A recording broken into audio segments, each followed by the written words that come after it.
Salam alaikum, Zulflaoun, bonsoir. Dans le Thémascan d'aujourd'hui, nous allons parler, débattre, discuter des droits humains d'une façon globale, peut-être même philosophique, non pas seulement sur un plan technique, mais essayer de comprendre ce que sont les droits humains ou les droits de l'homme, comme on les appelle en France. Et nous aurons le plaisir d'en parler avec Hassan Hirish, docteur en sciences économiques, analyste politique. Hassan, merci d'être des nôtres. Merci pour l'invitation. Je salue tes invités, toute l'équipe et tous les téléspectateurs. Merci.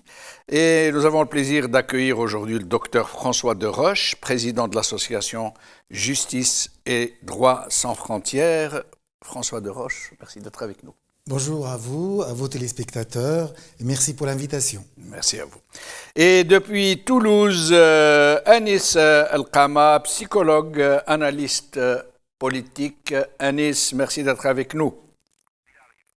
Nous ne l'avons pas encore en ligne, il sera probablement avec nous en Skype. Alors, avant de commencer, j'aimerais que nous écoutions ensemble une courte présentation de Chaban sur la thématique. Human rights is, geez, that's a good question. Human rights. Well, that's a tough one. Wow. I don't even know how to give that a definition. I would probably have to do a little bit of homework or something. Any right that I think just as a normal, human, The rights that humans have. That's a very large debate. Mezcla que tu mangi. Tú le puedes preguntar a 20 personas y te van a dar 20 diferentes opiniones. Non saprei, è una domanda complicata. Human rights? What the human rights are? The right to live. Equality between all peoples. Right to religion, the right to... Is there supposed to be a list somewhere I should be aware of? Il n'y a de différence. Mes chers amis, une petite mise en bouche. Droits humains et droits de l'homme, dans les pays généralement anglophones, c'est de droits humains qu'il est question, jamais de droits de l'homme, man rights. Ils préfèrent droits humains après la fameuse résolution de 1949. Et en France, les gens continuent à dire droits de l'homme parce qu'en français, l'homme avec un H majuscule dans son acception étymologique n'a pas de connotation sexiste en fait. Certainement, mais je pense que ça reste dérisoire. Je pense qu'aujourd'hui, c'est une appellation. En France, il est couramment admis que quand on parle de hommes, on parle des hommes et des femmes. D'ailleurs, il faut changer toute la langue française si on veut donner un genre aux hommes et aux femmes. Notre langue, elle est faite ainsi, et je pense qu'il faut le prendre comme tel. Peut-être en anglais, c'est différent. Et je comprends un peu l'inquiétude des Anglais pour appeler ça droit humain. En arabe, par exemple, ils disent « al-insan », l'être humain. L'être humain, oui. Effectivement, parce oui. que la langue française est faite quand vous avez 1000 femmes et vous avez un homme, on va dire il. Il, absolument. C'est très injuste, soit dit en passant. Absolument. Oui, oui. Donc, mais c'est comme ça, c'est ainsi, en c'est la grammaire, le vocabulaire, la syntaxe, c'est la langue française, avec sa beauté, avec ses défauts, avec... je pense qu'aujourd'hui, il faut pas... On peut voir cela, mais il faut peut-être voir ce qui est derrière, ce qui se cache derrière. On va y arriver. Les droits de l'homme. Absolument. Voilà. C'était une mise en bouche. Hassan. Je crois qu'à la décharge de la langue française, il faut dire aussi que tout cela, c'est l'influence du latin. Et c'est ça qui a fait que la grammaire à la fois syntaxique, oui, la syntaxique, mais aussi la grammaire sexiste, la grammaire émotionnelle, etc., ça a comme sous-bassement toute l'histoire latine. Et donc les Français ont hérité de cela, ce qui n'est pas le cas des anglo-saxons. Ceci dit, je crois que même les législateurs de 1789, quand ils ont rédigé cette déclaration justement des droits de l'homme, véritablement, ils ne pensaient pas aux femmes. À l'époque, en France, au XVIIIe siècle, les femmes, c'était absolument secondaire. C'était pas... Donc, quand on disait... Pourtant, ils disent sans distinction de race ni de sexe. Absolument. Hein? Parce que dans l'équipe qui a rédigé, effectivement, il y avait des hommes qui voulaient donner quand même un certain nombre de droits aux femmes. Ce n'était pas acquis. Oui. Donc, c'était une bataille entre eux de ce côté-là. Donc, de rajouter effectivement pas de différence de sexe, c'était révolutionnaire. Je ne fais pas un jeu de mots. Oui, oui. 1789. Oui. Mais la réalité, c'est là. Il faut rappeler que, par exemple, des écrivaines du XVIIIe siècle, même du XIXe siècle, elles devaient avoir une autorisation, par exemple, pour porter un certain nombre de vêtements qui lui permettent d'être dans des salons publics, là où il y a des hommes, pour aller au marché du livre, etc. etc. Donc, par exemple, moi je sais que George Sand et je crois que c'est la comtesse de Ségur, elles ont carrément demandé, il fallait demander au pouvoir public d'être autorisé de façon permanente parce que les autorisations étaient limitées dans le temps. Des mineurs à vie, oui, comme dans beaucoup de pays musulmans. Encore, oui. Et donc, à l'époque, les femmes devaient demander exceptionnellement d'être autorisées à aller dans ces lieux et à s'habiller autrement que ce qu'on voulait d'elles. Donc finalement, les anglophones avaient un peu raison, il y a un peu de sexisme là-dessus. D'ailleurs, toujours anecdotiquement, en France jusqu'à aujourd'hui, une dame qui est maire, on ne dit pas Madame la mairesse, on dit Madame le maire. C'est ça. Et c'est la dame, là, l'épouse du maire, qui prend le titre de Madame la mairesse. Tout à fait, oui. C'est pour dire que... Notre civilisation a toujours été patriarcale. Et puis même, la femme en France ne pouvait même pas voter il y a encore 70 ans. Oui, rappelons cela. Enfin, la femme ne pouvait pas... Aujourd'hui, on dit que la femme ne peut pas conduire dans certains pays. Mais en France, la femme ne pouvait même pas voter. Faire de chèque. C'est-à-dire, à l'époque, on ne pouvait pas faire de chèque, on ne pouvait pas avoir son compte bancaire. Elle ne pouvait pas avoir son... Absolument, absolument. Donc, c'est bien de le rappeler. Récemment, j'ai trouvé un petit texte dans le net où il y avait comme les gardes champêtres. Avant, dans les eaux, comme il disait, dans les plages, où les gens allaient avec des maillots de bain, les femmes, des maillots de bain très longs, des pantalons. Un burkini. Une sorte de burkini. Alors, les gardes, je ne sais pas comment on les appelait, ce n'étaient pas des gardes champêtres, des policiers communaux affectés aux plages. Ils avaient 1 mètre et ils calculaient sur le mollet de la femme s'il démontait un peu au-dessus de la normale, elle était verbalisée. Pour dire que... Dans le même sillage, on va dire, il faut rappeler aux téléspectateurs qu'en France, jusqu'en 1968, donc avec le mouvement de 68, les femmes n'avaient pas le droit d'aller au travail avec un pantalon. Jusqu'en 1968, c'est-à-dire hier. Et comme quoi, il faut toujours remettre les choses dans leur contexte. Oui, alors, Anis El-Kama est avec nous. Anis El-Kama, psychologue, analyste politique, activiste politique algérien. Merci d'être avec nous, Anis. Merci pour l'invitation.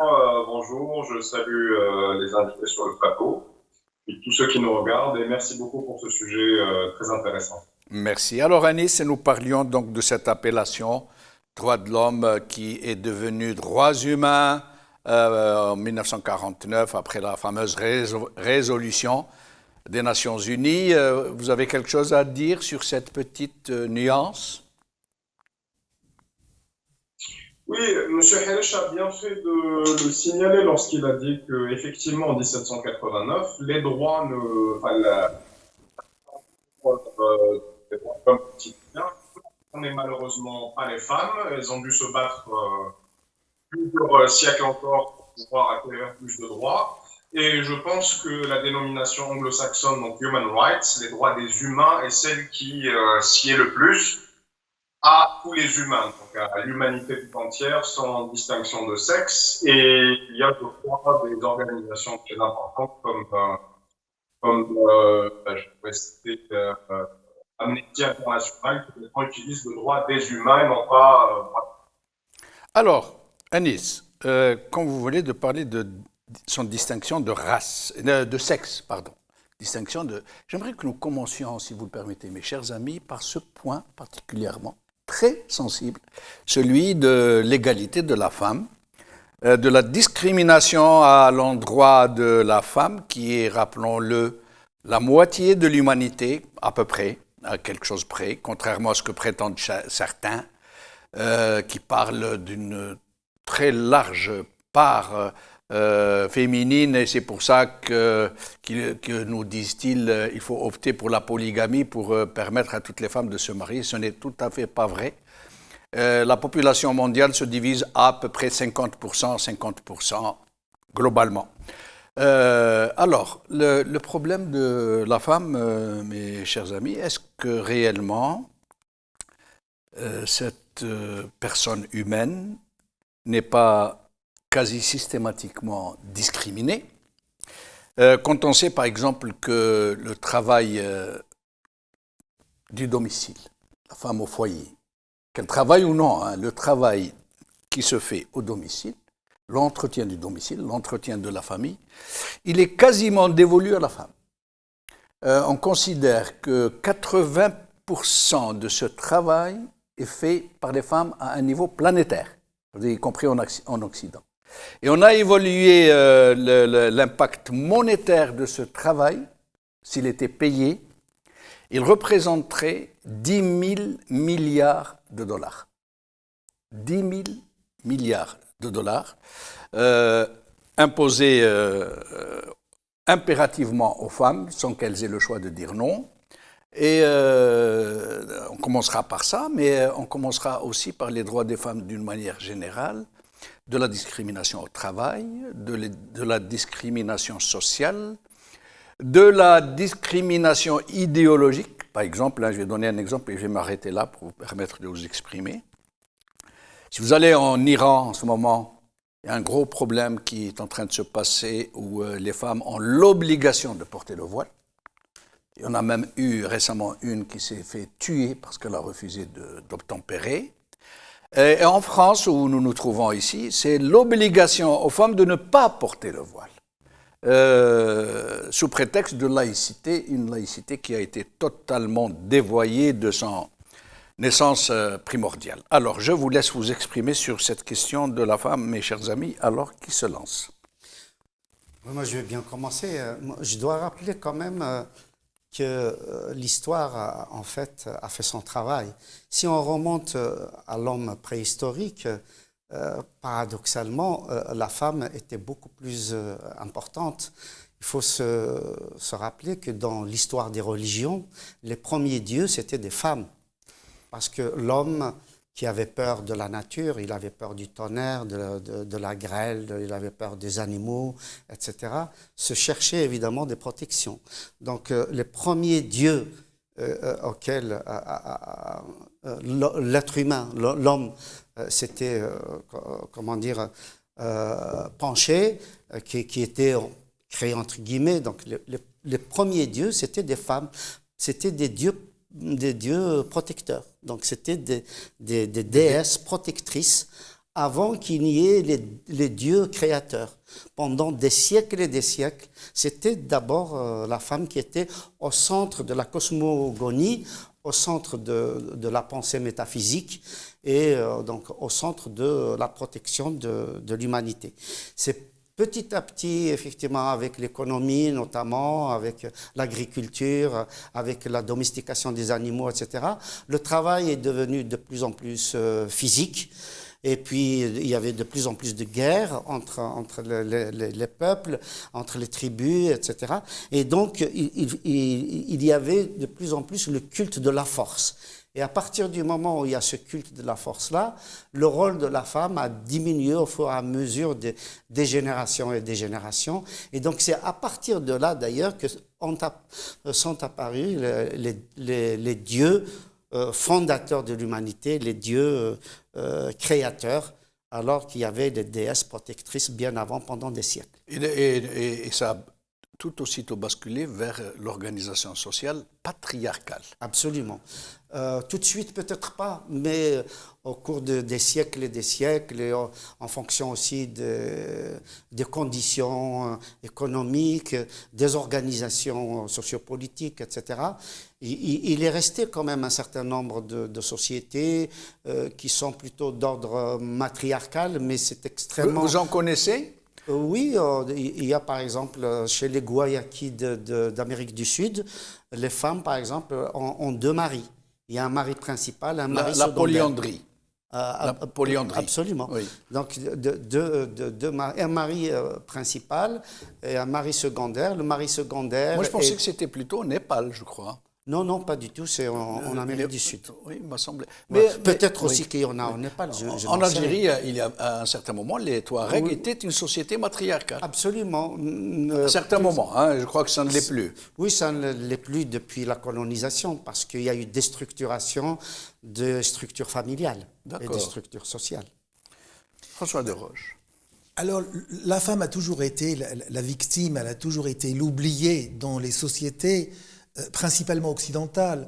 Aujourd'hui, quand on voit la société occidentale, moi je veux bien qu'on aille donner des leçons de morale aux uns et aux autres, mais il faut quand même qu'on balaye devant nos portes. Aujourd'hui en France, dans les sociétés occidentales, la femme, pour la même compétence, n'a pas le même salaire. Aujourd'hui, même en France, aujourd'hui, mais tout le monde vous dira que une femme au même poste avec les mêmes compétences. Ou tout le monde le cachera. Ou peut-être dans le secteur privé, mais dans la fonction publique, je serais un peu étonné quand même. Je dis que, écoutez, c'est vérifiable. Aujourd'hui, la femme, d'ailleurs, il y a toujours un mouvement de grève. Il y a certaines femmes qui disent, voilà, nous, on arrête à travailler tel jour de l'année parce que on a atteint, si on avait le même salaire qu'un homme, on devrait s'arrêter à ce moment-là. Bien sûr, c'est une grève qui est un peu symbolique, mais en tout état de cause, c'est quelque chose qui est réel, c'est quelque chose qui est certain, vérifiable. La femme en France, pas uniquement en France, mais dans les sociétés occidentales, n'a pas le même salaire que l'homme. Alors, certains petits malins vous diront que la femme, elle est enceinte, donc elle va s'arrêter, donc in fine, elle a le même salaire. Mais il ne faut pas tout mélanger.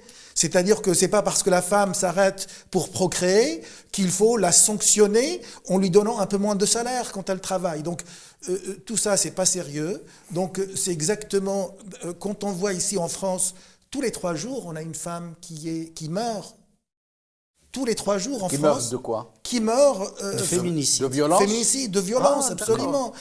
Combien de femmes battues? Tous les 3 jours, une femme? Tous les 3 jours, il y a une femme qui meurt en France, absolument. Moi, il me semble que c'est beaucoup plus. Ça doit être dans cet ordre-là, je crois. Bon, une femme tous les 3 jours, ça voudrait dire 1000 femmes, non, même pas, 100 femmes par an? Pas battues, hein, qui décèdent. Qui décèdent. Sauf, par contre, les femmes, énorme. Qui sont battues, il y a des femmes qui sont battues tous les jours. Et notamment, je parle quand je parle de les sociétés occidentales, il y a énormément de femmes battues en France, aux États-Unis, dans les sociétés occidentales. Bien sûr, il y a l'alcool qui, en général, quand on est alcoolique, en général, on bat sa femme. Ça fait partie des... Moi, je travaille dans un service d'addictologie, donc je peux vous parler de ça librement. Et on a énormément de femmes qui sont battues par leur homme, leur conjoint. Et c'est régulièrement. Et donc, heureusement, la loi elle est en train de changer. Aujourd'hui, une femme qui était battue, qui allait déposer plainte contre son mari, elle va rester chez lui le temps que l'enquête se mette en place, quelquefois 2 mois, 3 mois, et entre-temps, la femme, soit elle reçoit un coup de couteau, soit elle reçoit le coup de grâce qui va lui faire perdre sa vie. Donc aujourd'hui... Généralement, dans les pays d'Occident, en France notamment, les femmes sont relativement bien protégées. Il suffit qu'elles appellent au téléphone pour que la police vienne tout de suite. C'est tout récent. C'est tout récent. C'est depuis 2 ans. D'accord. Depuis 2 ans, aujourd'hui, quand on va au commissariat de police, même moins de 2 ans, aujourd'hui, quand on va au commissariat de police, effectivement, tout de suite, on peut on peut décider d'un éloignement, heureusement, fort heureusement, parce qu'il y a eu tellement une pression sur le politique, ils ne pouvaient pas faire autrement. Mais, in fine, quand vous parlez tout à l'heure des femmes qui travaillent, le travail domestique des femmes, est-ce que vous avez essayé de rester avec vos enfants? C'est un travail qui est beaucoup plus difficile, Absolument. beaucoup plus dur Plus que le contraignant, travail dans un bureau ou ailleurs. Donc, bien sûr, c'est pas souvent reconnu. Et ça, c'est dommage. Mais ces sociétés occidentales doivent, effectivement, c'est en train de changer, mais il y a énormément de chemin encore à parcourir. Quand vous avez parlé de la femme qu'on oblige de mettre le voile en Iran, c'est inacceptable. De la même manière, une femme qu'on oblige d'enlever son voile dans les sociétés occidentales, moi, ça me paraît une Nous allons y arriver, ça mérite vraiment un tour de micro. Anis El-Khama, sur cette histoire de discrimination sexiste à l'encontre de la femme, d'une manière générale. Oui, cela ne fait vraiment pas de doute que la femme est dominée et discriminée, enfin appelons ça une domination totale de par le monde. Et absolument aucune société dans le monde ne fait exception. Moi, j'aurais une petite critique en ce qui concerne les sociétés matriarcales. Le matriarcat a toujours été un mythe de l'anthropologie. Si vous vous penchez sur le sujet un tant soit peu, j'ai eu la chance de faire des études aussi d'anthropologie dans mon cursus. J'ai touché un peu à ça. Il n'y a jamais eu de société matriarcale. Ce que l'on a vu souvent dans beaucoup de sociétés en Asie, beaucoup en Afrique encore jusqu'à actuellement, c'est que les femmes ont une importance très forte dans la société. Par exemple, j'ai eu l'occasion de voyager au Sénégal. Si vous allez dans le marché à Dakar, vous allez voir que celles qui tiennent l'argent, les bourses et le commerce, dans les familles et même à l'extérieur dans le marché, c'est les femmes qui tiennent les petits commerces, etc. Donc elles ont un pouvoir économique très important. Mais dans les sociétés humaines, ce qui importe, c'est le pouvoir symbolique. Donc, on appellerait ça maintenant le pouvoir politique. Le pouvoir politique, même si la femme est très importante dans certaines sociétés, c'est toujours l'homme qui tient le pouvoir politique et le pouvoir symbolique. En gros, la femme pourrait absolument tout faire, mais c'est quand même la parole de l'homme qui primerait. Bien sûr que c'est une hérésie, bien sûr que c'est une domination comme toutes les autres dominations, et qu'il y a énormément de choses à faire, y compris dans les sociétés occidentales. Et bien sûr qu'en France, il y a des écarts au niveau des salaires qui sont quand même assez incroyables. Je crois qu'on tourne autour de 30% d'écart de salaire qui ne saurait être expliqué par un congé maternité. Au contraire, c'est justement parce qu'elles ont droit au congé maternité, parce qu'elles procréent, qu'on devrait les protéger plus et les rémunérer plus par rapport à cela. C'est un avis personnel, mais si on parle d'un principe d'équité, c'est parce qu'une personne est contrainte de ne pas aller travailler qu'on devrait la protéger plus. Alors, la femme qui est, dans certains cas, ravalée à un rang quasiment infrahumain, et il y a comme un faux discours quelque part, en Occident par exemple, où certaines apparences laissent penser que la femme a toute sa place, la galanterie usuelle, traditionnelle, dans les coutumes françaises, de laisser passer la dame avant, de l'inviter à s'asseoir avant. Une galanterie qui laisse penser effectivement que la femme jouit d'un véritable respect, alors que dans la vie de tous les jours, tout particulièrement maintenant, en ce moment, la femme dont le corps est devenu une sorte de produit commercial qu'on utilise, mais à un point absolument indigne, dans la publicité notamment, où pour vendre un dentifrice, on utilise le corps d'une femme nue, ou une chanteuse, pour se produire, se contorsionne dans des attitudes très lascives. C'est réellement du commerce de la chair, et ça concerne quasi exclusivement la femme, très peu l'homme. À votre avis, cet usage, cette exploitation très outrancière du corps de la femme en Occident? C'est bien sûr aujourd'hui pour vendre un film, il faut avoir une scène de nu, il faut avoir de belles femmes. Même chose pour vendre votre voiture, il faut toujours mettre une belle femme à côté, à moitié dénudée, parce que il y a eu cette pour montrer que la perfection du corps de la femme avec la perfection du produit qu'on veut vendre. Donc quelque part, ça a été une marchandise. Effectivement, vous avez parfaitement raison de le rappeler. Et bien sûr, c'est regrettable. Les choses sont en train de changer aujourd'hui. D'ailleurs, je ne sais pas si vous avez remarqué, il y a une marque de lingerie, d'ailleurs on le voit partout en France. Au lieu de mettre de jolies femmes, on a essayé de mettre les ménagères de 50 ans qui étaient un peu légèrement en surpoids, qui n'étaient pas franchement belles, mais essayer pour contrer, pour attirer l'attention. L'objectif, c'est quoi? C'est d'attirer le regard de l'homme, le regard de la femme, à quelque chose qui va vous surprendre. Et le fait, il n'y a pas mieux, les publicitaires vous diront, qu'il n'y a pas mieux que le corps d'une femme pour attirer l'attention d'un homme, l'homme qui peut sortir le chèque et pour acheter le produit. Moi, j'aimerais réagir sur 2 points. Le premier point, c'était par rapport à ce qu'on disait à propos des sociétés matriarcales.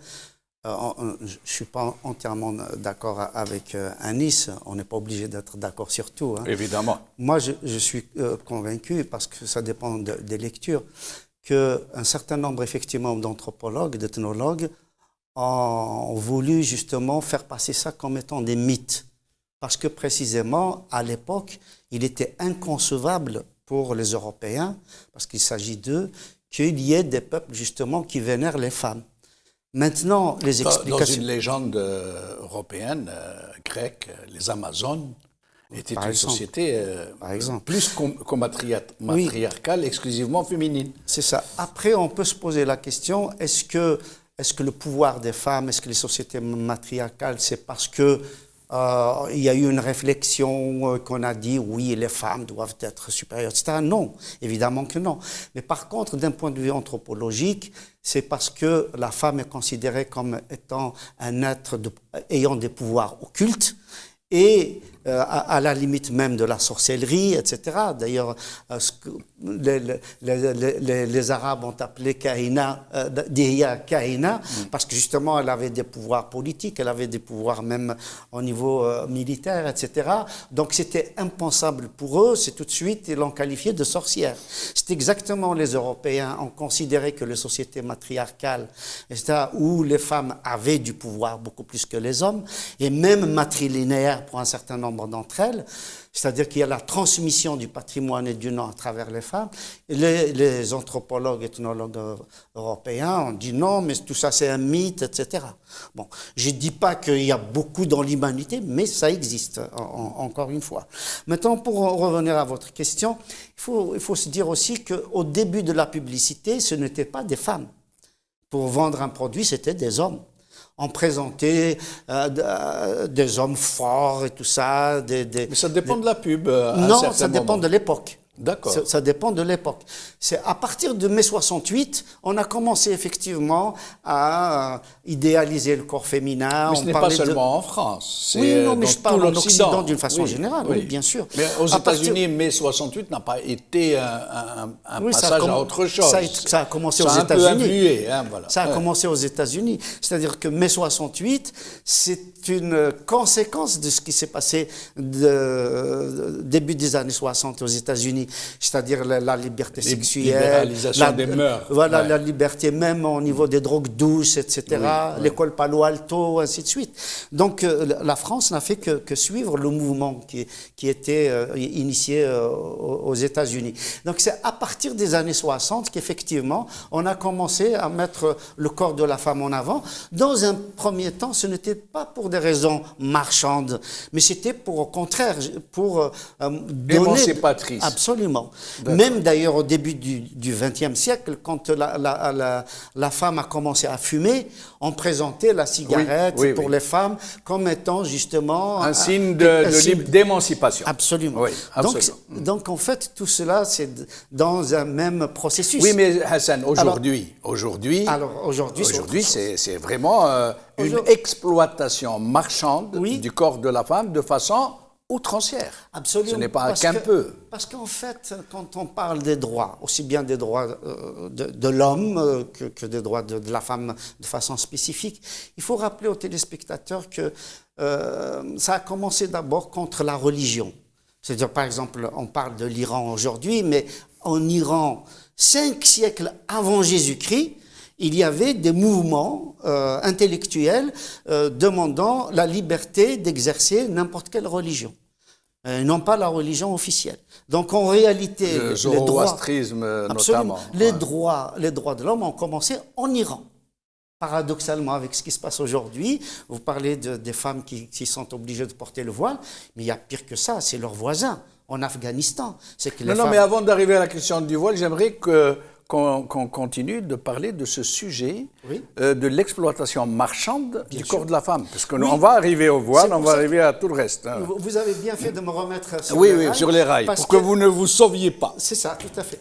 Parce que, en fait, si vous voulez, tout militant, militante dans l'histoire de l'humanité, ça était d'abord trouver des failles pour contrer la religion. Ensuite, c'était l'État. Ensuite, c'est aussi la famille, la société et l'argent. C'est-à-dire que les institutions, ces institutions-là, religieuses, étatiques, familiales, sociales et aussi financières, ont été effectivement dominatrices et ont joué à la fois à une époque sur les hommes et sur les femmes. Donc, oui, mais Hassan, pourquoi ça n'est pas dénoncé de façon proportionnelle à l'exploitation? Ça veut dire, je sais que c'est dénoncé ici et là, un tout petit peu sans faire trop de bruit, mais pourquoi ça, et puis après je donnerai la parole à Anis, pourquoi ça n'est pas dénoncé à la hauteur de cette exploitation outrancière du corps de la femme? C'est comme si c'était normal, c'est comme si c'était totalement rentré dans les mœurs. Je pense que parce qu'aujourd'hui, ce n'est plus l'État qui est dominant, ce n'est plus la famille qui est dominante, c'est une autre institution, c'est l'institution financière, c'est l'argent Dieu, et donc à partir de là, il y a des sacrifices. On a toujours sacrifié aux dieux. Le veau d'or. On a sacrifié des bébés, on a sacrifié des hommes, on a sacrifié des femmes. Et aujourd'hui, donc, les femmes, Dieu argent sacrifie les femmes. Donc, je suis entièrement d'accord avec vous sur ce point-là. Donc, c'est une question, effectivement, d'évolution des sociétés. Mais il y a beaucoup de femmes cinéastes, écrivaines, militantes, etc., qui se battent contre cette, marchandisation du corps de la femme. Oui, mais je rajouterais même, si on va parler de droits fondamentaux, et il y a le droit à l'égalité, le droit à la dignité, le droit à la vie privée. Si à partir du moment où la femme ne va pas attaquer ces droits qui sont inaliénables, qui sont imprescriptibles et puis qui sont universels, c'est-à-dire qu'une femme ne peut pas céder ce droit à n'importe qui, elle ne peut pas le vendre, ne peut pas le laisser tomber. À partir du moment où la femme, c'est ça, on joue, c'est un double jeu. À partir du moment où la femme, elle dit, elle est d'accord pour essayer de montrer ce qu'elle a à montrer, donc elle a le droit. Mais bien sûr, on est à la limite. Est-ce qu'on parle de vie privée, de dignité? Ça, c'est toute la question est là. Et je voudrais quand même revenir à la publicité. Le corps de la femme a toujours été, même en France, dans les sociétés occidentales, le corps de la femme était protégé, il a toujours attiré le regard. Et qu'est-ce qu'il y a de plus qu'une femme dénudée pour attirer le regard de quelqu'un? Non, il n'y a pas... Donc c'est une opportunité commerciale. C'est une opportunité commerciale, évidemment, évidemment. Et celui qui dira le contraire, il n'a pas compris la physiologie d'un homme ou d'une femme. Donc c'est quelque chose de naturel, d'humain, Donc il ne faut pas non plus dire que c'est quelque chose... écoutez, même le plus sérieux parmi nous, vous avez une femme légèrement dénudée qui va passer à côté, sans faire attention, il va la regarder. Et ce n'est pas pour cela que vous allez tromper votre femme qui est à côté de vous, mais c'est tout à fait naturel. C'est culturel, j'allais dire. Culturel peut-être, mais c'est en tout cas, c'est physiologique. Voilà. Anis, sur cette question très épineuse, je l'avoue. Le corps de la femme a toujours été chargé au niveau de l'érotisation, au niveau de la sublimation esthétique, disons. Mais je pense aussi qu'on en fait beaucoup dans les sociétés contemporaines, et surtout avec... le mot a été dit avec l'hyper-commercialisation du corps de la femme. Après, cette question-là très complexe de savoir est-ce qu'il en va de la liberté aussi d'une femme si elle veut être modèle ou actrice ou être dans les publicités. En réalité, ce n'est peut-être même pas la question de savoir si elle est libre, parce que, je vais faire un peu de marxisme, est-ce qu'on est réellement libre sous les forces du marché et sous les forces des contraintes commerciales et monétaire et capitaliste. Donc, on ne sait pas si on est réellement libre de faire ce que l'on fait. Il faut savoir que les injonctions à la perfection, entre guillemets, esthétique sont quand même immenses sur les femmes. On voit le problème des filtres sur les réseaux sociaux. Ce n'est pas du tout anecdotique. Sur Instagram, sur beaucoup de réseaux sociaux, beaucoup de femmes souffrent de ces canons-là de beauté qui ne sont jamais atteints parce qu'ils ne sont pas réels, parce que c'est retravaillé, c'est retouché dans les magazines et sur les réseaux sociaux. Et cela crée réellement des problèmes immenses dans la vie de beaucoup de femmes et dans leur vécu. Et il en va aussi de nos représentations. Qu'est-ce qu'il exprime, ce corps-là de la femme? J'irai plus loin. Le corps de la femme fait vendre maintenant, mais il a fait surtout aller en guerre. Il faut rappeler qu'il y a des peintres orientalistes que moi-même j'ai critiqué énormément, comme Delacroix, qui ont fait le fameux tableau des femmes d'Alger, avec des femmes lascives, etc., qui sont à l'intersection du racisme et de la misogynie pour pouvoir motiver les troupes des soldats français, des hommes français pour aller en Algérie, conquérir ces femmes-là aussi. Donc il y a un enjeu aussi guerrier, commercial, et ça a souvent été au milieu de beaucoup d'enjeux.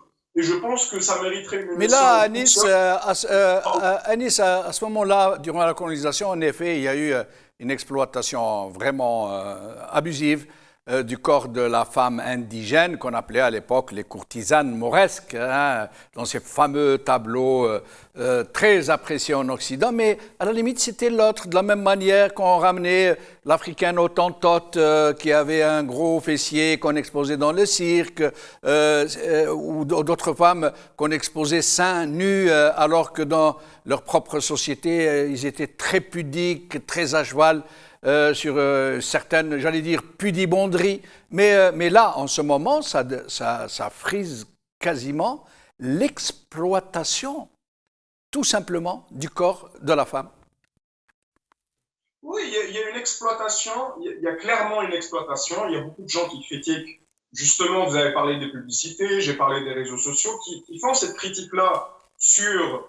et qui inclut aussi des éléments d'analyse marxiste et sociétale, etc., qui analysent justement comment le capital et les forces de l'argent nous soumettent tous et soumettent à plus forte raison les femmes à des dictates. Après, le moyen de résister à cela, c'est justement la conscientisation et la prise de conscience collective. Je pense, à mon avis, que ce n'est pas qu'une question physiologique, c'est une question éminemment social et culturel, tout est construit social, et qu'en réalité, nous ne sommes pas devant un fatalisme de se dire que nous devons uniquement rattacher la beauté au corps de la femme et que cette beauté-là ne devrait être que esthétique. Il faut savoir que même cet esthétisme-là, vous prenez les canons de beauté actuels qui sont peut-être une femme grande et fine qu'on voit dans les magazines, vous prenez les tableaux de la Renaissance que vous trouverez à Florence, vous trouverez une femme avec un peu plus de forme, et même au niveau culturel et géographique, vous partez au sud du Maroc, en Afrique de l'Ouest, c'est des femmes qui ont un peu plus de forme,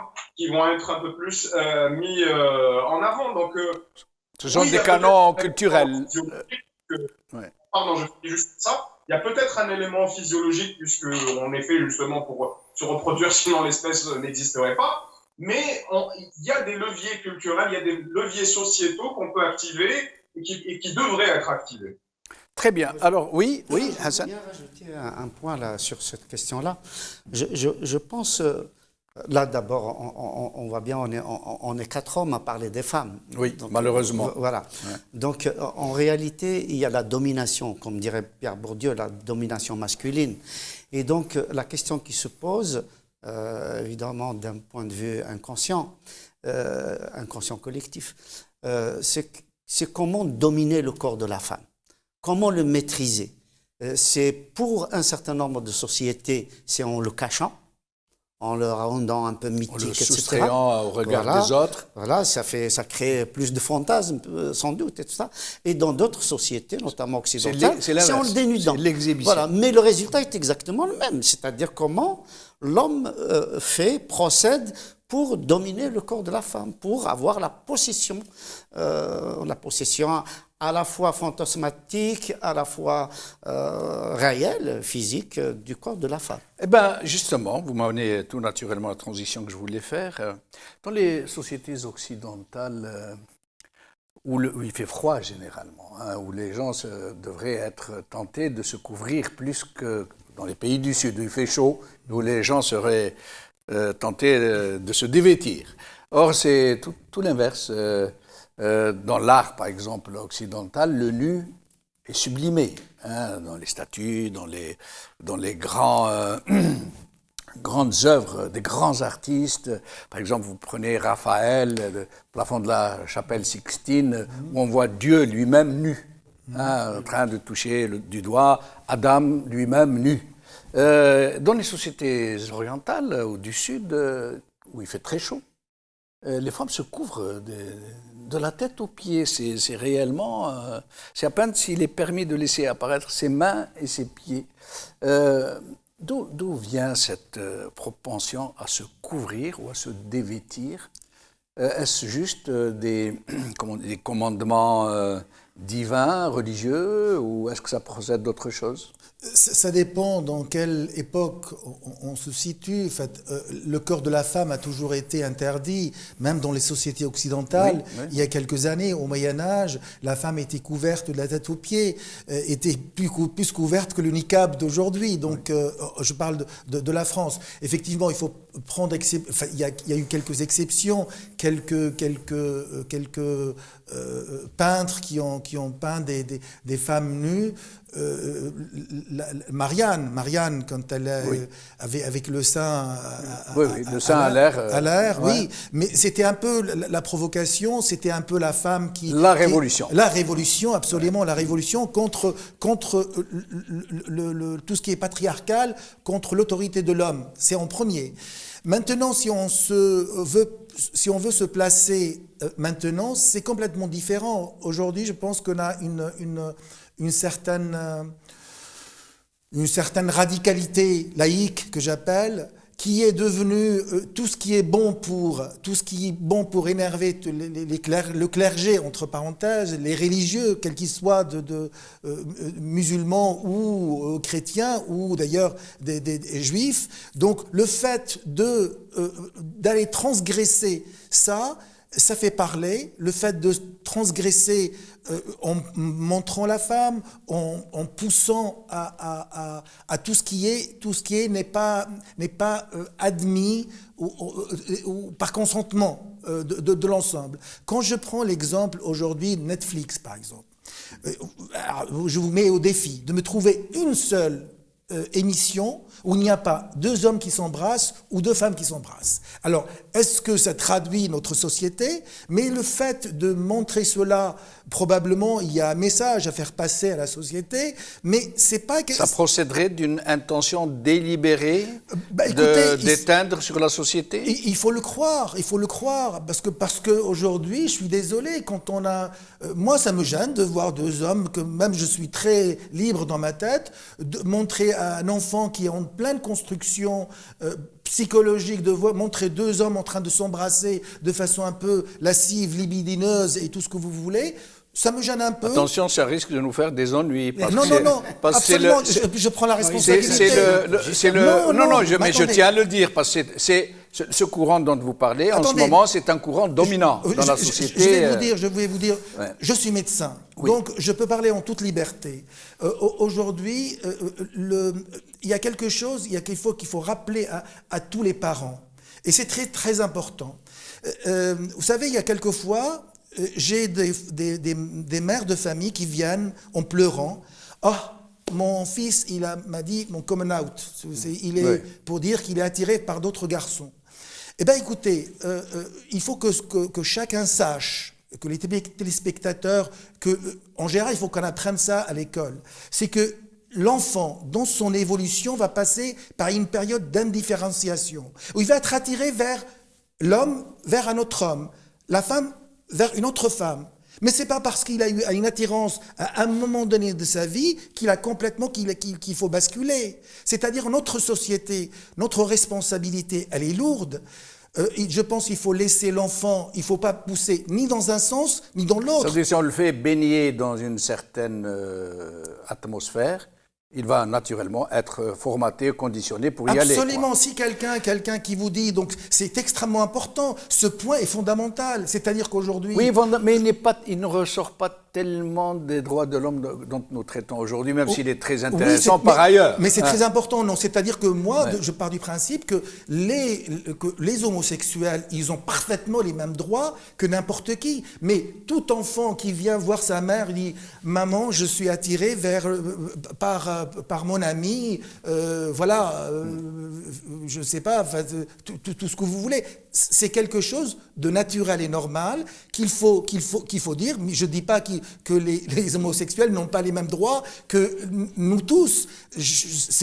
Non, ils ont parfaitement les mêmes droits, ils ont les mêmes devoirs également, mais il ne faut pas non plus tout mélanger. Et quand on voit, parce qu'on parle du corps de la femme, on parle de la publicité, on parle de ces émissions qui passent à la télévision. Donc je pense que quelquefois, il y a toujours un message à faire passer. Le message à faire passer, c'est celui qui possède les médias, qui d'ailleurs, c'est pour ça le pouvoir des journalistes, il est énorme. Le pouvoir des journalistes, ils vont faire passer un message. Et d'ailleurs, tous les gens qui ont le pouvoir, le capital aujourd'hui... moi, je dirais plutôt le pouvoir de ceux qui payent les journalistes. Le pouvoir du capital. Alors, ça me permet de changer de sujet. Avant de donner la parole à Hassan, il y a des moments où je perds le... Anis al-Qama. Nous allons essayer de passer de l'autre versant, sur l'autre versant de la chose, avant de revenir à ce qui se passe en France pour ce qui est du voile et qui procède, à mon avis, des droits de l'homme aussi, dans leur déclinaison spirituelle, religieuse. Qui puissent aussi respecter la laïcité, bien sûr, qui ont le devoir de respecter la laïcité, puisqu'ils vivent dans un pays dont le socle civilisateur, fondateur de la politique est la laïcité. Mais d'abord, en Iran, où les femmes ont l'obligation de porter le voile dit islamique. Vous pensez quoi du sujet, d'autant plus qu'il n'y a pas très longtemps, une femme a été tuée par les fameux gardiens du temple qui l'ont obligée à porter le voile, l'a révisé, l'ont embarquée, l'ont tuée. Et depuis, il y a des manifestations incessantes, jusqu'à maintenant, qui exigent une vraie liberté en la matière. Anis al-Qama. Oui, bien sûr que les Iraniennes, dans leur combat pour la liberté, en ont total soutien. Et cela part d'un principe tout à fait simple. Moi, je suis militant pour la liberté individuelle. La même liberté qui permettrait à une femme musulmane en France de porter le voile, de travailler avec le voile, ce qui est très compliqué en ce moment en France, surtout en France, en Occident en général, mais surtout en France, c'est ce même principe-là qui m'amène à défendre cette musulmane-là dans sa liberté de s'habiller comme elle le souhaite, qui me fera défendre aussi l'Iranienne si elle souhaite porter ou pas le foulard. Le problème, c'est que beaucoup de gens, il faut le rappeler, dans nos pays, il faut faire un mea culpa, défendent les musulmanes, défendent les femmes musulmanes en Occident, disent qu'il faut les défendre, Mais lorsqu'il en va de défendre les droits individuels et des libertés dans leur pays, eh ben, il y a un silence. Et lorsqu'il faut défendre des chrétiens ou des athées ou des juifs dans les pays à majorité musulmane, beaucoup de gens dont je fais partie défendent la liberté de culte et la liberté aussi de se vêtir comme on le souhaite, mais aussi je défendrai la même liberté en Europe. Je suis droit dans mes bottes et je pars d'un seul principe. Donc j'aimerais beaucoup aussi nos amis, surtout de la seconde génération en France, ou des Algériens nés en France, deuxième, troisième génération, de la même manière qu'ils défendent dans des collectifs leurs sœurs et leurs mères qui portent le foulard, j'espère qu'ils se retourneront aussi de leur société pour dire, nous souhaitons aussi dans nos sociétés d'origine que les femmes puissent, ça donnera encore plus de force à leur message, parce que toutes ces critiques-là de double discours, ces critiques-là où on les accuse d'être des islamistes, de vouloir islamiser, dans le sens d'islamisation et non pas d'islam, la société française, ils vont dire non, nous défendons aussi le droit des femmes dans les pays à majorité musulmane de pouvoir ne pas porter le voile comme ils sont en train de combattre en Iran. Ça permettrait d'annuler aussi les critiques de l'extrême droite et d'une certaine gauche nationaliste française. Je ne sais pas si vous avez encore du temps à m'accorder, mais je voudrais aborder un point qui est très intéressant, qui est en filigrane un peu du sujet actuel.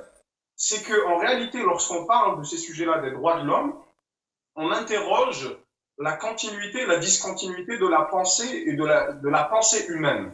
Moi, je pense que les droits de l'homme, il y a un fameux débat philosophique entre universalisme ou universalité et particularisme.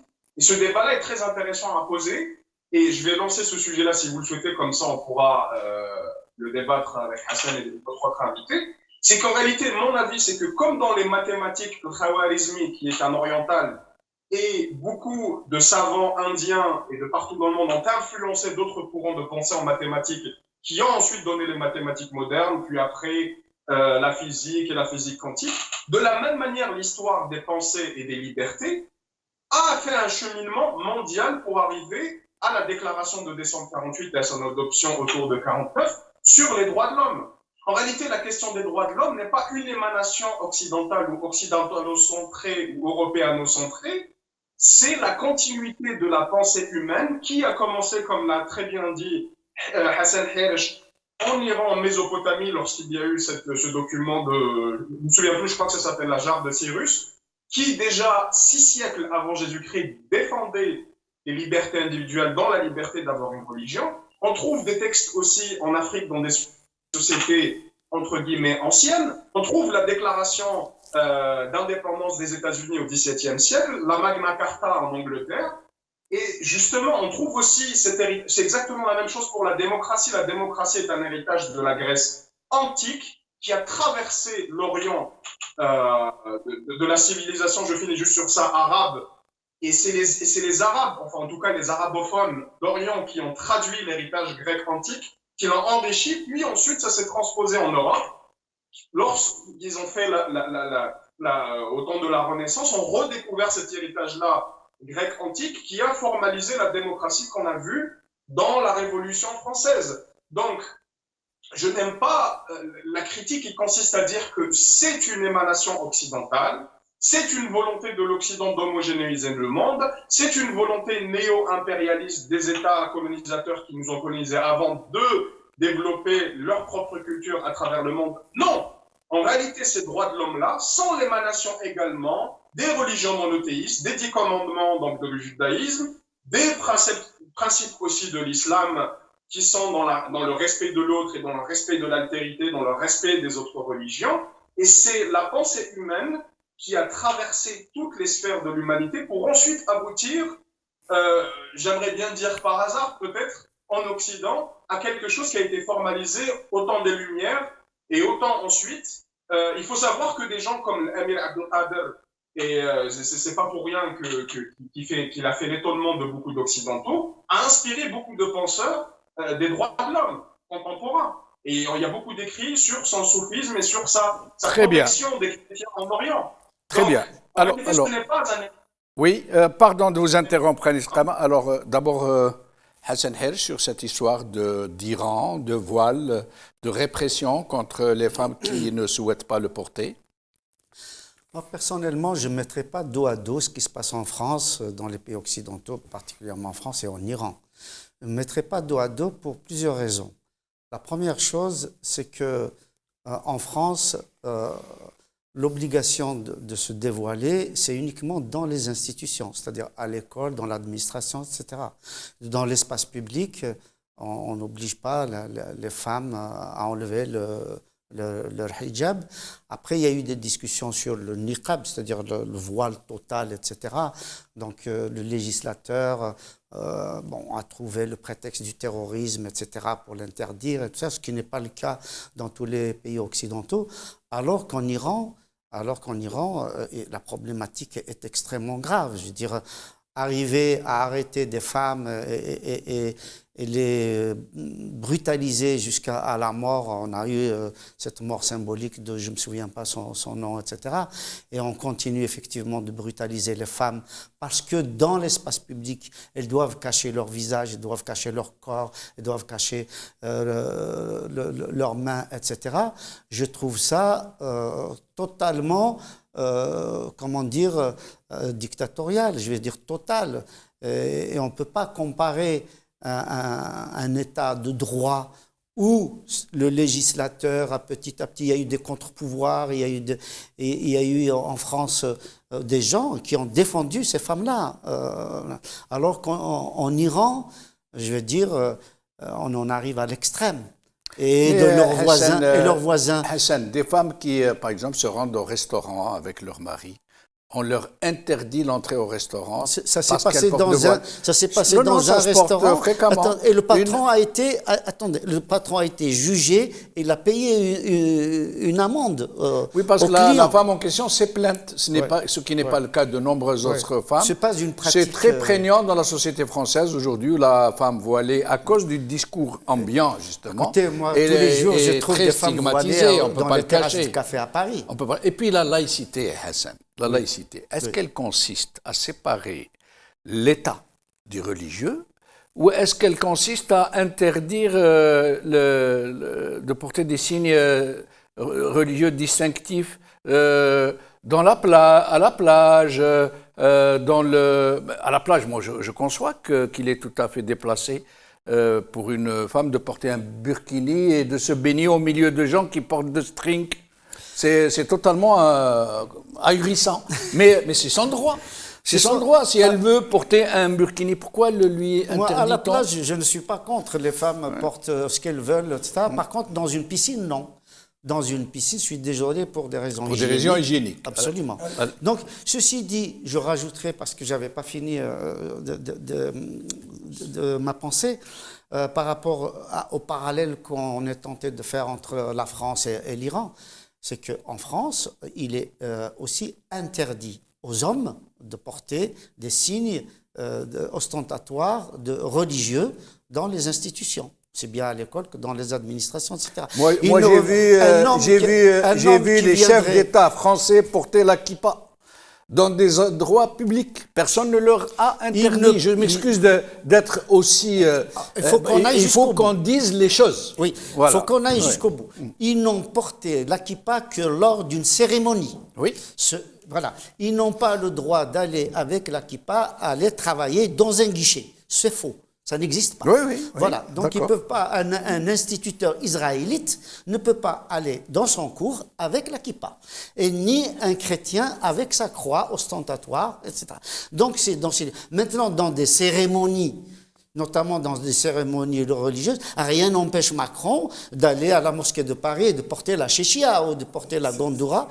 La laïcité ne le lui interdit pas s'il veut manifester son soutien à la communauté musulmane. François Deroche. Si vous voulez qu'on avance, il faut nommer les choses. Tout d'abord, c'est ce que je fais. Je voudrais quand même reprendre un peu une affirmation. Tout à l'heure, on a parlé du burkini pour des questions d'hygiène. Mais quelle question d'hygiène? Dans une piscine? Oui. C'est quoi l'hygiène? Écoutez, on interdit même de porter un short. Oui, mais pour quelle raison? Est-ce que c'est logique? Est-ce que c'est scientifique? Moi, je pense que Est-ce que peut-être que quand elle sort du bassin, elle traîne de l'eau qui se répand, qui fait mais forcément, la piscine, c'est moi, je dirais humide. plutôt de sécurité, parce que les gens risquent mais de je pense glisser. Il ne faut pas tout, raconter tout et n'importe quoi aux gens. Il faut que les gens sachent. C'est-à-dire que quand on parle de questions d'hygiène, mais c'est du n'importe quoi. C'est le médecin qui parle, encore une fois. Il n'y a pas de question d'hygiène. Le fait de mettre D'ailleurs, récemment, à cause de ces économies d'énergie, on autorise le burkini dans certaines piscines. Parce qu'on a chauffé, l'eau, elle est plus froide, on a baissé de 2 degrés. Ouais. On a baissé de 2 degrés et on a autorisé, mais le fait de mettre un burkini, est-ce que ça gêne ?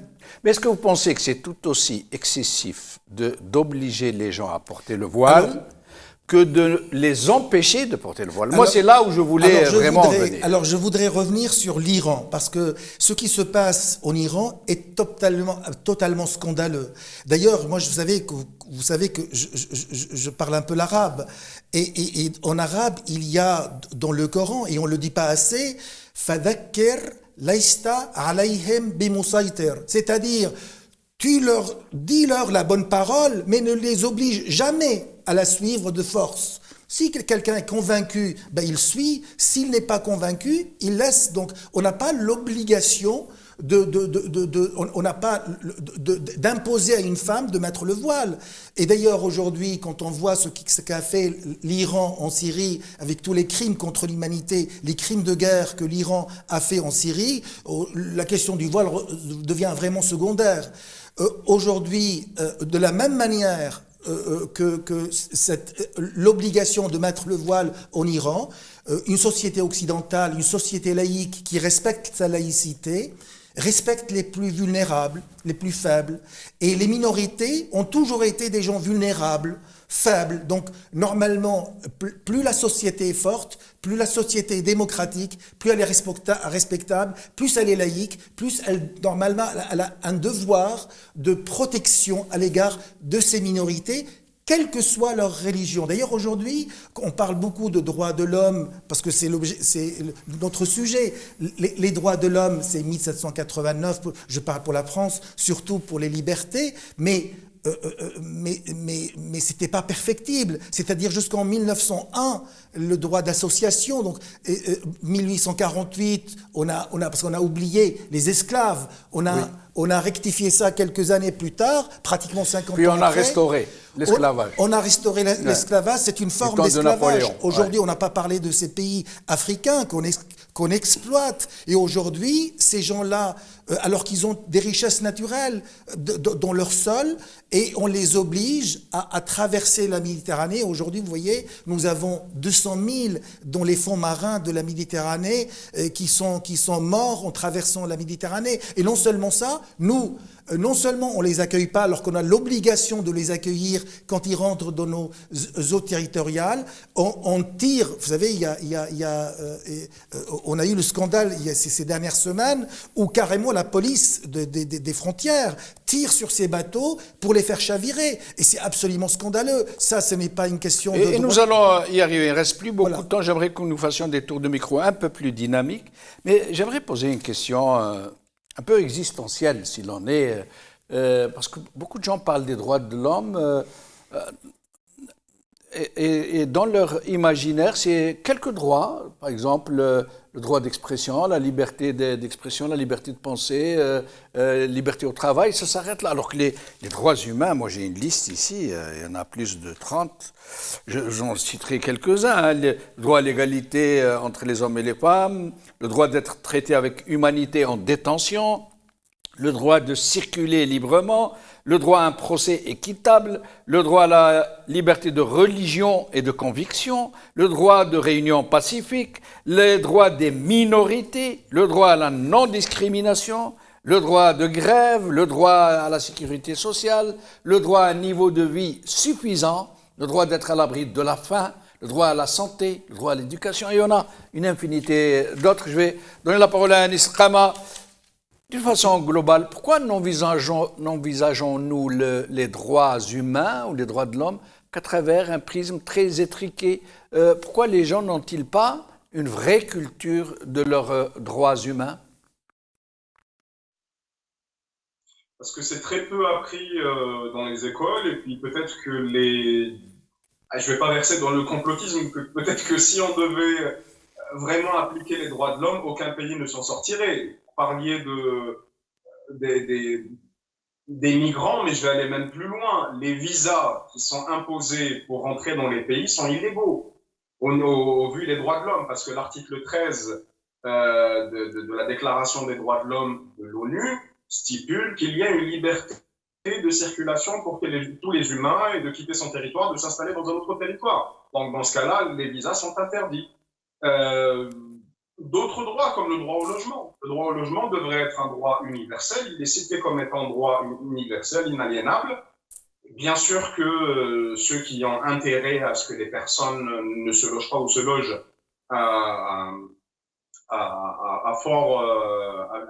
avec des loyers très élevés ne vont pas citer cela. Et il est très compliqué. En réalité, je pense qu'il faut une pédagogie de ces droits de l'homme-là, parce que effectivement, lorsque on y pense, on pense uniquement peut-être aux droits des prisonniers ou aux droits de manifestation, aux droits de liberté d'expression. Mais en réalité, ça englobe énormément de droits, dont le droit à l'éducation aussi. Et que ce qui est intéressant de voir, c'est que ces droits-là sont interconnectés, dans le sens où si vous n'avez pas de foyer, vous vous retrouverez à la rue, vos enfants ne pourront pas aller à l'école, ils n'auront certainement pas de quoi manger, pas de quoi boire. Donc en réalité, ces droits de l'homme sont à appliquer de manière globale, et que cette trentaine d'articles mériterait d'être un peu plus mis en avant, comme vous le faites actuellement dans cette émission, mais aussi les activistes, tout en défendant les droits de l'homme sur le terrain, feraient bien aussi d'expliquer concrètement l'ensemble de ces droits-là, et surtout, comme je l'ai dit tout à l'heure, de dire que ce n'est pas le précaré de l'Occident, que ce n'est pas une production occidentale comme le Coca-Cola ou autre chose, que c'est une production humaine. Hassan Hersh, sur cette question. Vous posez une question qui me semble vraiment fondamentale, parce que l'actualité, justement, nous montre comment il y a une espèce d'hypocrisie vraiment à grande échelle, et puis des droits de l'homme à géométrie variable. Je rappelle comment les critiques ont été absolument acerbes en Europe, aux États-Unis, en Occident d'une façon générale, pour simplifier, contre le Qatar par rapport à la Coupe du Monde. C'est-à-dire qu'on reprochait au Qatar d'avoir employé des Indiens, des Indonésiens, des Africains, etc., dans des conditions de travail lamentables, etc.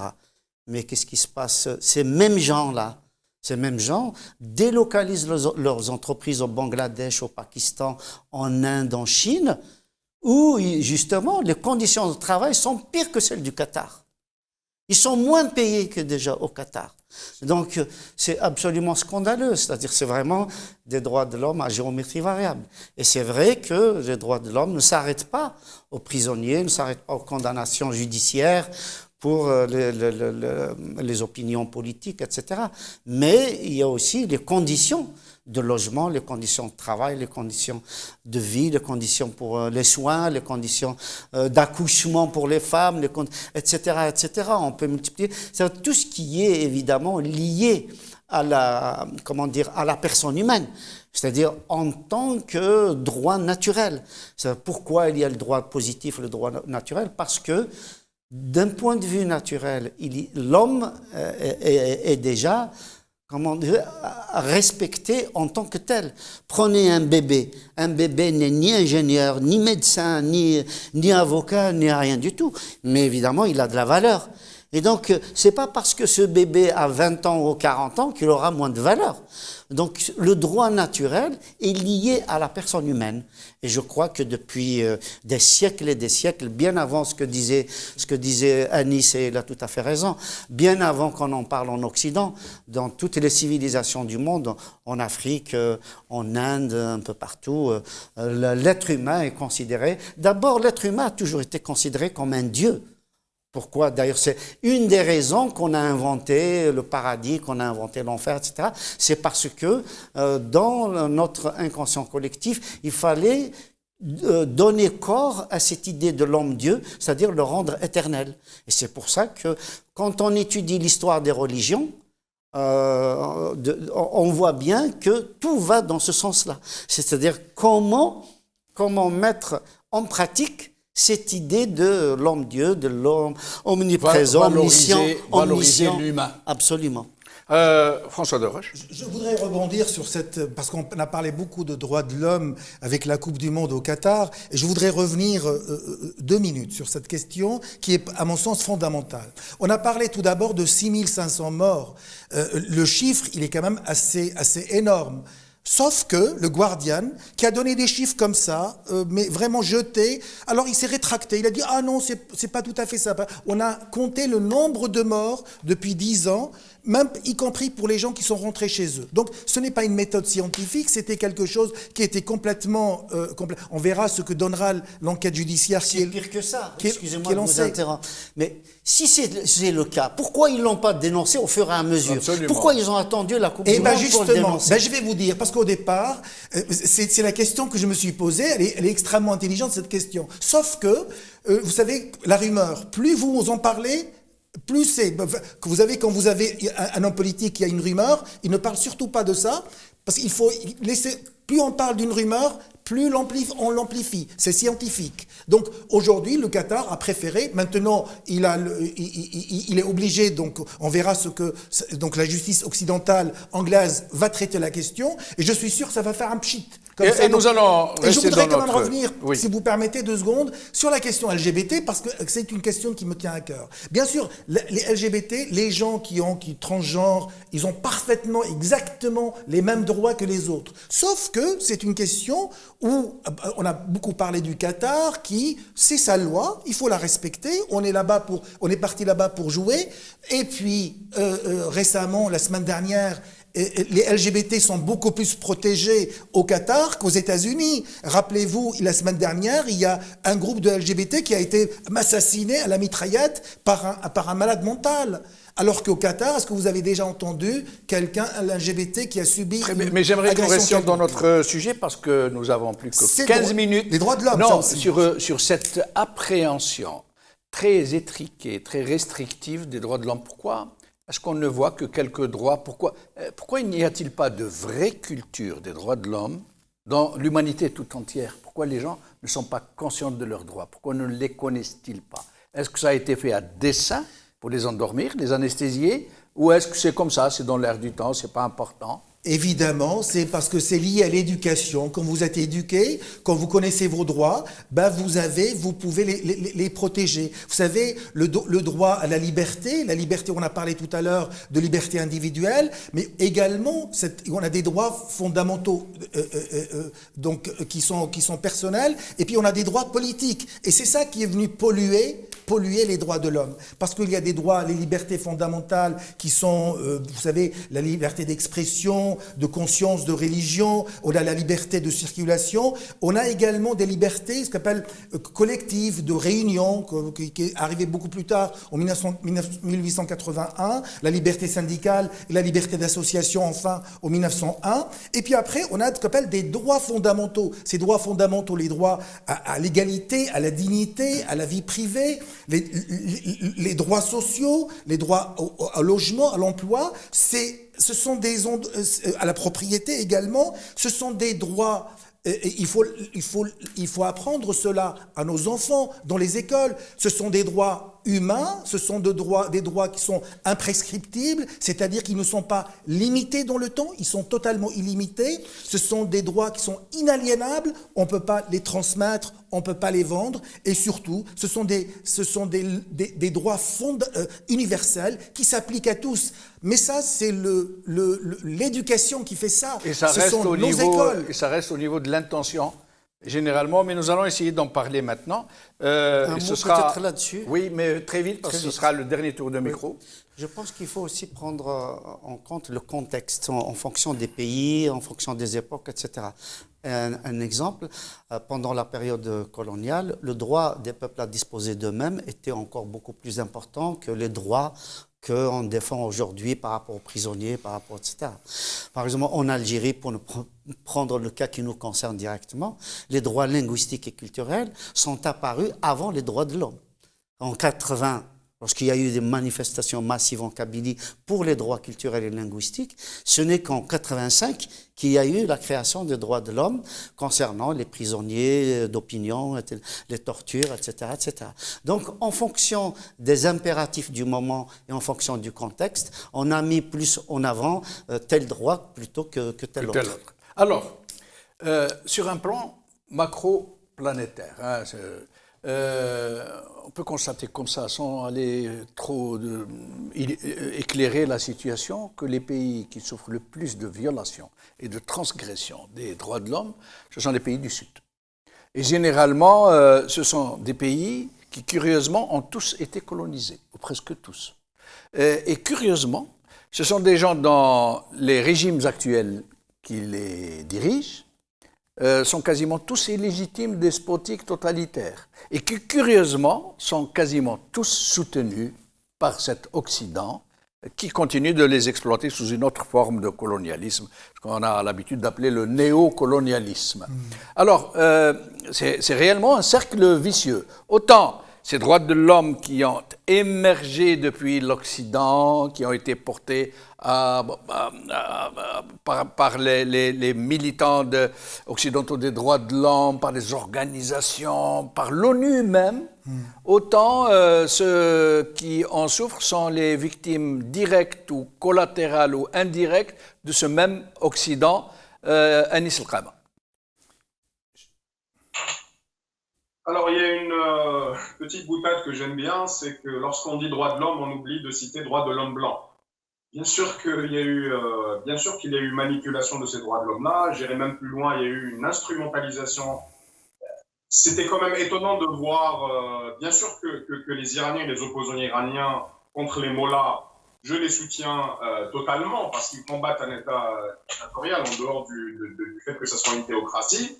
Mais c'est quand même étonnant qu'on accueille à chaque fois, pour des palmes d'or ou pour des Césars, des réalisateurs iraniens. S'il n'y avait pas de réalisateurs sénégalais ou dans d'autres pays. Je ne remets pas en question la qualité des réalisateurs iraniens, mais il y a quand même un agenda politique occidental qui consiste à dire qu'on va un peu plus se concentrer sur une région du monde, parler des droits de l'homme en Chine ou en Iran lorsque on n'est pas d'accord avec le régime chinois-iranien et on va un peu oublier ces Algériens qui sont en train de combattre et de finir en prison en Algérie.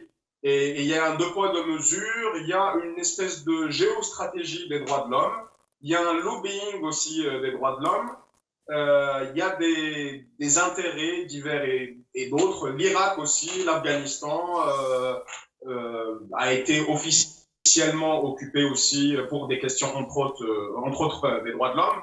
Je vous laisse apprécier la plupart la plupart des régimes totalitaires du Sud, notamment, accusent justement les grandes organisations, les ONG de défense des droits humains, d'être sous la houlette, ou sous l'influence, sous le contrôle de l'Occident qui les utiliserait contre ces États qui sont en train de monter, soi-disant, ces démocraties montantes, naissantes. Comme l'Algérie, par exemple. C'est le cas de M. Tebboune, président de la République, lui-même qui le dit. Hein, il dit les ONG des droits de l'homme, ce sont des organisations au service des ennemis de l'Algérie. Alors, ce n'est pas parce qu'une voiture peut tuer des gens dans la rue qu'elle n'est pas utile, qu'elle ne peut pas sauver d'autres personnes. Lorsqu'on fait un accident, on prend quelqu'un dans une voiture, on l'emmène à l'hôpital. Ça dépend de l'utilité des choses.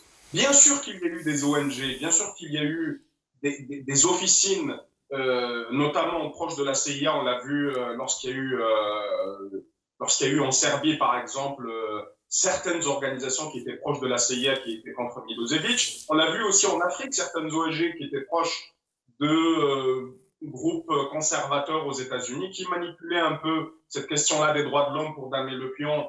Et franchement, ça mériterait toute une émission sur cette question-là de l'instrumentalisation des droits de l'homme dans des ONG qui sont un peu liées à des officines aussi des renseignements dans des gouvernements étrangers. Nous savons cela, mais est-ce que c'est le cas de toutes les ONG? Très bien, Anis El-Qama, je me permets de vous interrompre. Il reste quelques minutes, donc dernier tour de micro. François de Roche. Ben écoutez, pour contrôler un peuple, qu'est-ce qu'il y a mieux que de l'affamer?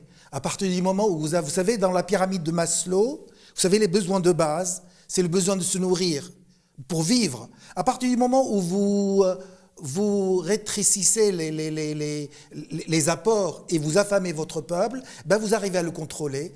Et ce que font tous ces pays, c'est le capital en exploitant le peuple. Est-ce que c'est normal que certains pays africains aujourd'hui n'arrivent pas à nourrir leur peuple? Ce n'est pas normal. Effectivement, il faut une répartition équitable de la richesse. Ça fait partie des droits de l'homme. On a parlé tout à l'heure d'égalité, de dignité. On n'a pas le droit d'acheter le cacao ou le minerai, l'uranium dans certains pays africains pour 3 fois rien, et ici avoir une exploitation et le revendre l'électricité avec 1000 fois le prix. Dans tout cela, bien sûr, il y a une certaine inéquité, une certaine injustice, et sans justice, le droit c'est bien beau, sauf que quand le droit n'est pas transformé en justice, le droit ne sert absolument à rien. On a le droit nécessaire, mais il faut une volonté politique pour que le droit soit enfin traduit en justice, pour que les gens deviennent égaux devant la vie, égaux pour vivre et égaux pour avancer, et surtout pour avancer, sinon l'humanité elle est en danger. Quand on voit aujourd'hui les ressources, le problème écologique, il y a certains pays aujourd'hui, vous avez vu avec la COP27, on a donné quelques miettes aux pays qui subissent de plein fouet la catastrophe écologique. Et il y a aujourd'hui, on parle de justice climatique, mais avant de parler de justice climatique, il faut parler de justice tout court, de lutte contre la tyrannie, contre l'injustice en général, pour pouvoir avancer et vivre en paix, parce que les défis qui nous attendent sont extrêmement sérieux et extrêmement durs si on veut avancer et être positif. Hassan Hirish, vous allez avoir le mot de la fin. Moi, je pense qu'il serait dangereux de disqualifier l'Occident qui porte par ces organisations, ces ONG, associations, etc., qui portent justement l'idée des droits de l'homme dans nos pays respectifs. Je pense que c'est important, au contraire, de les mettre en valeur. Ce qu'il faut rajouter, c'est de donner justement les mêmes droits aux Algériens, aux Iraniens, etc., pour qu'eux aussi défendent les droits de l'homme, non seulement dans leur propre pays, mais aussi les défendent dans les pays occidentaux. C'est qu'il y a une réciprocité. Mais justement, les régimes dont vous parlez ne permettent pas à ce genre de droit de s'exercer sur leur sol. Sur le sol qu'ils contrôlent. Justement, c'est ça qui est l'élément dangereux. C'est pas parce que justement nos militants, à nous, Algériens, Marocains, Iraniens, Saoudiens, etc., ne peuvent défendre ni les droits de l'homme dans leurs pays respectifs, ni les droits à l'extérieur. Vous savez que Saïd Salhi, vice-président de la Ligue algérienne des droits de l'homme, et Maître Issa Rahmoun, vice-président de la Ligue algérienne de défense des droits de l'homme, ont tous les deux demandé l'asile en Europe. Ils ont fui leur pays. Et avant eux, il y avait Salah Dabbouz. Salah Dabbouz, qui était président c'est pour ça que je dis, au lieu de disqualifier justement les organisations occidentales qui parlent des droits de l'homme, lors même que certains d'entre elles, effectivement, ont quelque chose derrière, etc. Mais la majorité de ces militants sont des militants du droit, donc qui demandent un retour au droit, aussi bien dans les pays occidentaux que dans les pays, justement, dont on parle, dans nos pays respectifs. Mais ce qu'il faut mettre en valeur, c'est qu'on puisse donner la possibilité aux militants des droits de l'homme dans nos pays respectifs de défendre à la fois les droits de l'homme dans ces pays-là, en Algérie, en Iran, en Chine, etc., mais que ces mêmes militants, que des Aïssa Rahmoun, que des Salahi, que des Dabbouz, etc., puissent rester chez eux et défendre non seulement les droits dans leurs pays respectifs, mais aussi de défendre les droits des exilés, des immigrants, des plus faibles, des Français les plus exclus, ainsi de suite. Le quart-monde, ça existe dans les pays occidentaux. Vous avez vu en Algérie le sort que subissent les migrants subsahariens. Il faut en parler. Hein. J'espère que lors de la deuxième partie de cette émission, vous savez que c'est scandaleux ce qu'ils subissent. Inhumain, inacceptable, injustifiable. Et je crois justement qu'il nous appartient, nous qui avons aujourd'hui la possibilité de parler et d'être écoutés, il nous appartient de ne pas disqualifier les voix des droits de l'homme, d'où qu'elles viennent.